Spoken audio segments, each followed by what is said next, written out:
Ravi de vous voir. Je m'appelle Alain Duroy et vous êtes sur ma chaîne YouTube où je donne des conseils aux hommes pour diverses situations de la vie. Abonnez-vous pour rester toujours connecté. Et maintenant, je Il commence. existe une opinion selon laquelle ce n'est qu'en travaillant pour soi-même, en faisant ses propres affaires, que l'on peut vivre comme on l'entend. Il y a une grande part de vérité dans cette affirmation, mais comme dans toute règle, il y a des exceptions. Il n'est pas rare de voir des publicités appelant à travailler pour soi. Dans les affaires, il n'y a pas de limite maximale à vos revenus, vous n'avez pas de patron, vous pouvez aller travailler quand vous voulez, gagner beaucoup d'argent, etc. Brian Tracy a dit un jour, vous travaillez toujours pour vous-même. Que vous soyez entrepreneur ou salarié, vous travaillez toujours pour vous-même.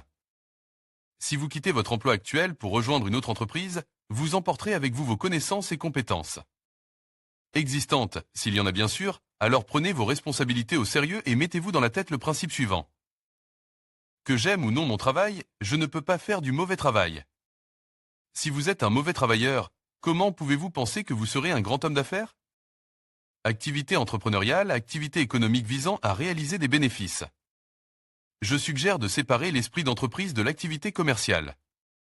Si vous possédez un petit magasin privé dans lequel vous agissez en tant que vendeur, vous êtes un entrepreneur. Si le magasin que vous possédez emploie des travailleurs que vous avez embauchés, vous êtes un homme d'affaires. Critique de certaines affirmations. 1. Vous créez une entreprise et travaillez pour vous-même sans patron, c'est très bien si les affaires marchent bien. Sinon, surtout. Au moment du paiement des salaires aux employés, vous vous direz, on ne sait pas qui travaille pour qui, ils travaillent pour moi ou je travaille pour eux. L'absence de gestion signifie l'absence d'un tampon entre vous et l'environnement extérieur. Vous devrez désormais assumer des responsabilités administratives et autres, et interagir directement avec les organes de contrôle et d'autres organismes publics. En outre, en cas de faible motivation, de manque d'autodiscipline et de régime de travail, l'effet d'apathie et d'indifférence peut se produire. 2. Vous gagnez beaucoup d'argent si une entreprise se développe, c'est vraiment bien. Vous êtes comme Dieu, vous avez créé votre idée, qui vous apporte des revenus et du plaisir. Grâce au principe de multiplication des efforts, le travail d'au moins plusieurs personnes est généré pour une unité de temps spécifique, ce qui vous permet d'obtenir un retour sous la forme d'un effet plus important, réduisant ainsi le temps nécessaire pour atteindre les objectifs. Lorsque l'entreprise s'effondre, il semble que tout ce qui vous entoure tombe en ruine, un état de dépression et une perte de sens de la vie vous sont assurés. Selon les statistiques américaines, environ 95% des entreprises établies cessent d'exister au cours de la première année de leur création, et 95% des entreprises qui restent à flot font faillite au cours de la deuxième année d'activité. Cependant, l'entreprise est pratiquement le seul moyen accessible à la plupart des gens pour vivre la vie que vous souhaitez.